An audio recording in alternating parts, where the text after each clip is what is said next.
We're deeply honored today to have as our guest again Betty Vandiver, the former First Lady of Georgia and wife of Ernest Vandiver, who was Georgia's governor. The last time we visited Ms. Vandiver, you were preparing for a Russell family reunion. That's right, and it happens every year. It's just kind of like Christmas. It comes in June. It comes on the weekend the closest to Grandmother and Papa's anniversary, which is June the 24th. So sometimes it's an early Saturday and sometimes it's late Saturday.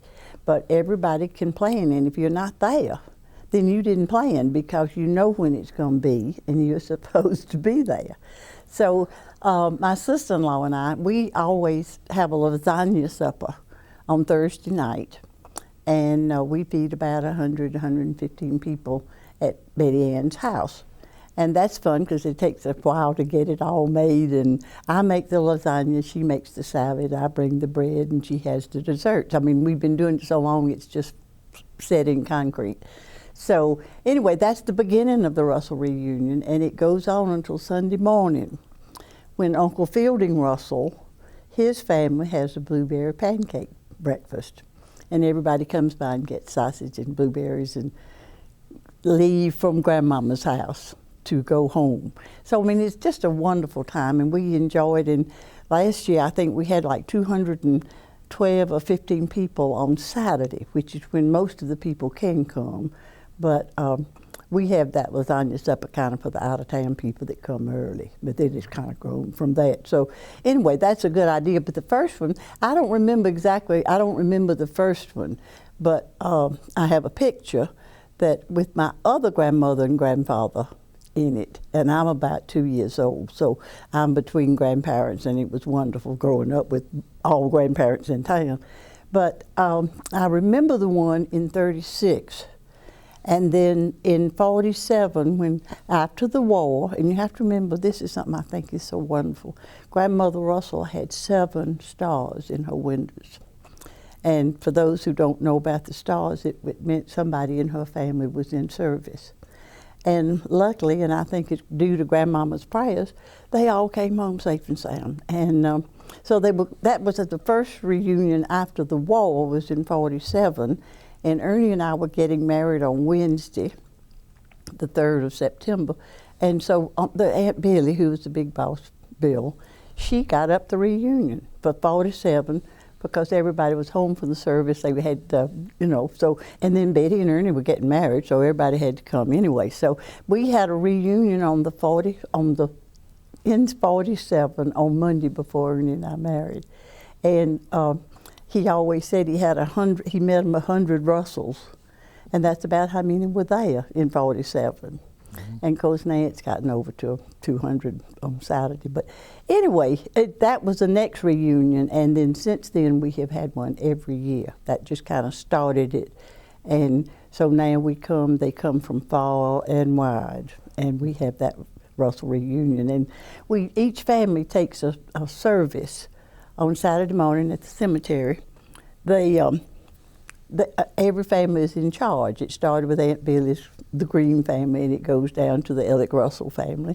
And so every Saturday, one family will be in charge of a memorial service. And that's when we talk about, well, whatever you want to talk about. And we name the people who graduated from college. They get up and tell them where they graduated from, what they hope to do. New babies are introduced. Now, I got one introduced last year, my first great-grandchild, and they introduced her, and they have the high school graduations, college graduations, new jobs, babies, weddings, and people don't bring just anybody to the reunion. You have to be pretty serious to bring somebody to the reunion and introduce them to all these people, because if you come back next year with somebody else, that's not the way we do it there. You bring the one. When I know Elizabeth Kidd, she just wouldn't bring any of her boyfriends ever until she met Matt, and then Matt came to the first reunion with her. So it's nice. We love it, and everybody seems to enjoy the reunion. Everybody knows or has heard of or somehow has encountered the name of Senator Dick Russell. But the Russells as a family was a very unique and talented group of Georgians. Tell us a little about some of the other Russells. Oh gosh, don't get me started. Because I loved all of them, and see, I was lucky to live next door to Grandmother and Papa. And I was there before the young boys, as my mama used to call them, got married. So therefore, I knew them as bachelors and women who had not married, because they were my aunts and uncle next door. And they would come home to see Grandmama and Papa so often.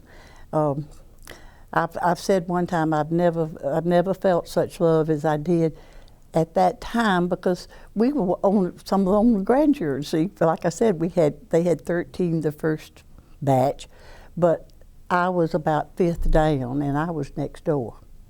And all those aunts and uncles just made me feel so loved, and I loved all of them. Now, let's see, we could go down. Uncle Gordon Green, who married Aunt Billy, he was an inventor, and he was in World War I. He invented guns. He invented the machine that makes the M16 keep firing. And of course, that's so long ago now. But he invented things like that all along. Uncle Jim was with the bank, and that's a cute story. He had a stub of a finger, and I don't know how it ever happened, but he said he did it counting money, because he'd been with the bank for so long. And then, of course, let's see, you go down, and Uncle Walter was real big in the A&P, back when A&P was a grocery store. And so was Uncle Bill, as a matter of fact. But he came home when Papa died and Grandmother was alone. He came home and started farming. And Uncle Bill was he was the one that was always there. And Uncle Jeb was a Presbyterian preacher and ended up being the preacher in the 2nd largest Presbyterian church in America, and that was it out in Memphis. And Uncle Jeb was he was such a precious person. And Uncle Fielding and Uncle Bill were twins. And you have spoken about Uncle Fielding. Well, Uncle Fielding started at Georgia, when it was Georgia's Teachers College. He and Aunt Virginia married in 31 or 2, and I was in their wedding, but they were at Statesboro, and they stayed in Statesboro, and Aunt Virginia just died 2 years ago. Uncle Fielding died, but now the big student union down there is named for Uncle Fielding, and Uncle Ellick was a doctor in Barrow County just forever and ever. These are the men who went to war, too. Uncle Ellick was in the Battle of the Bulge. He was behind the lines at times, and he was a medical officer, of course. So he had some horrible experiences. And of course, they've all had children that have done well. Aunt Carolyn was a teacher forever and married a Presbyterian preacher. And so everybody had children except Aunt Anna, Uncle Dick, and Aunt Harriet. So you can imagine what we've got on hand now. We've got hundreds, and a lot of them are little bitty children, and you can almost tell which family they're from because they all look like their parent. It's really amazing to me. Mm-hmm.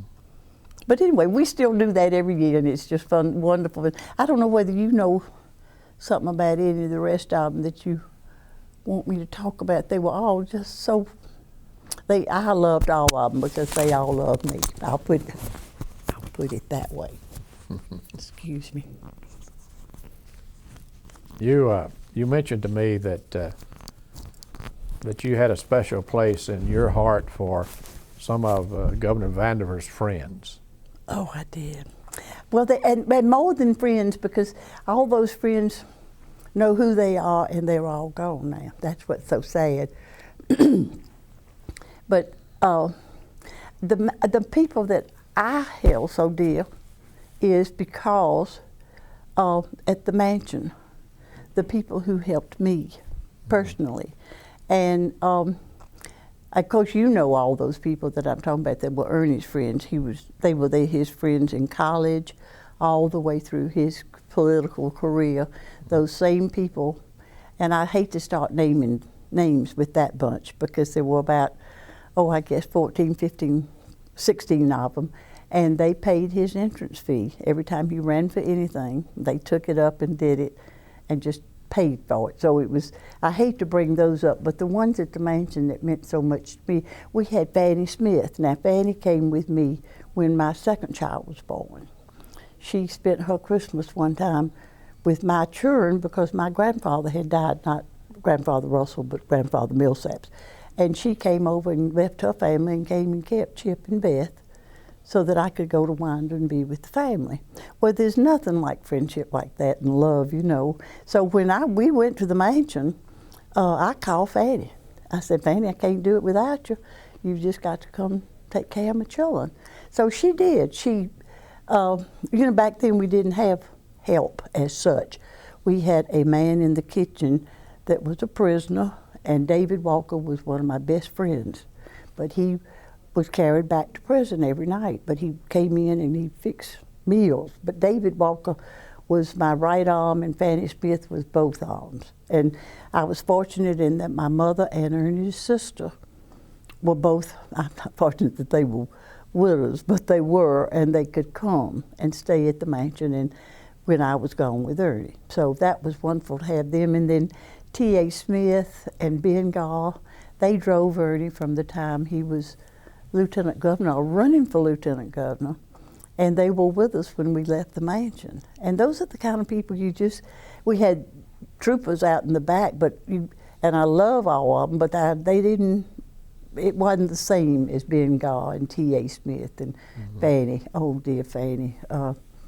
We're still in touch with her children, of course she's gone, but those are the people that really made it possible for me to do what I could do to help Ernie. And without good help with the children, I never would have gone out the door because Ernie and I, that's not the way we worked. So those are the people that just mean so much to me. And I miss them all because they were all so dear. Let me tell you a story. Please. When Governor Sanders was inaugurated, of course he followed Governor Vandiver, T.A. Smith and I walked out of the Capitol with Governor Vandiver, carrying some boxes that he had was his final when he left the governor's office for the last time. I'll never forget that. I didn't know that, Bob, and I wondered now what was in those boxes. You know, it probably just cleared out his desk. Yeah. You know, just things that were in the drawer. But wouldn't that be interesting to have that box? Well, T.A. was a wonderful person, and he was, I can remember when Ernie and I were campaigning and just the two of us in a car, and T.A. was in the GBI at that time, and he would meet us at just various places over Georgia and just tell us what was going on, and he would tell us what he's heard and so forth. And I know he one time, well, I guess this is all right. One time he brought Ernie a gun, a pistol, and he said, I think you need to have this with you. And we carried that pistol with us in the briefcase or under the seat or somewhere. I didn't know why we needed it, but T.A. thought we might need it. Well, you got cheated. You didn't get to live in the new mansion.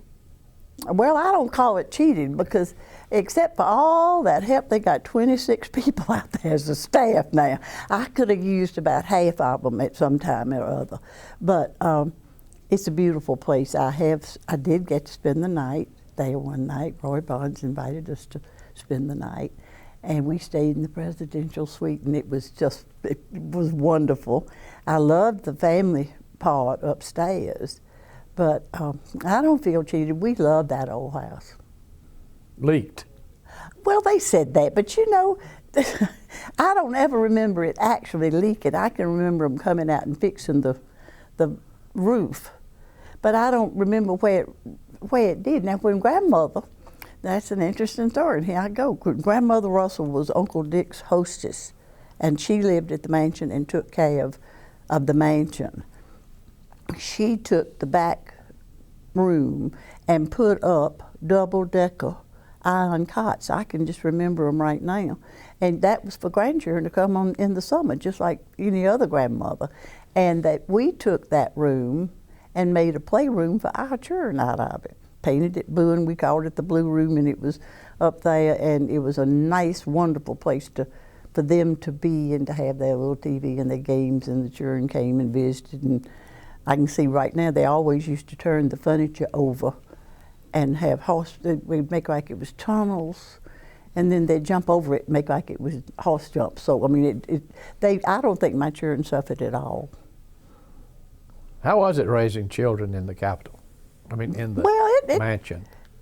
You had school. Did you carpool?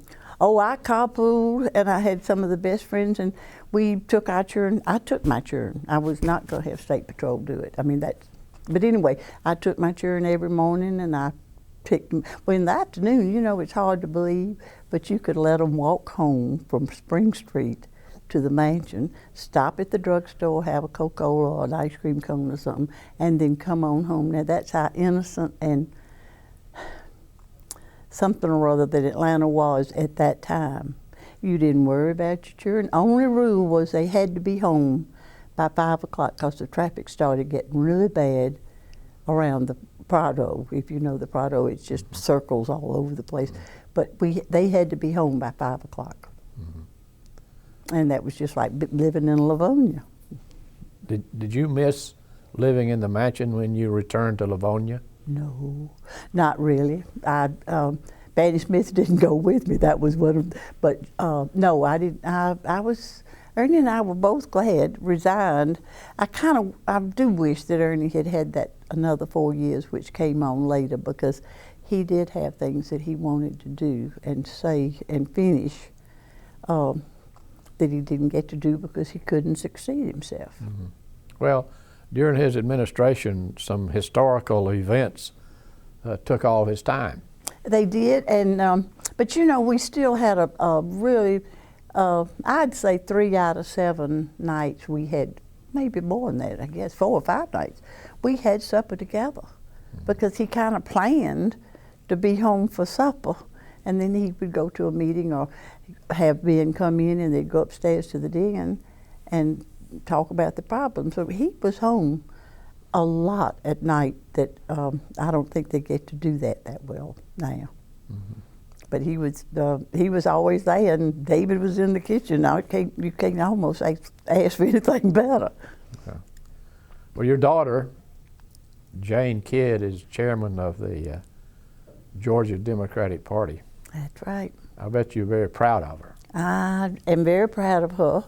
I know her daddy would be proud of her. And he was alive when she was in the House of Representatives. And of course, he kept up with everything, and they talked every night, just because he was putting his finger back in the pie, and it was wonderful for him. Well, of course, I'm proud of all my children, and whatever they do, they seem to do well, and I'm just as happy as everything. Well, we've enjoyed talking with you, and I hope you'll promise to come back again when we can spend some more time together. Well, you know, I'm never out of words. I will talk with you. It may not be, I'll be glad to talk to you, Bobby, anytime. Thank you.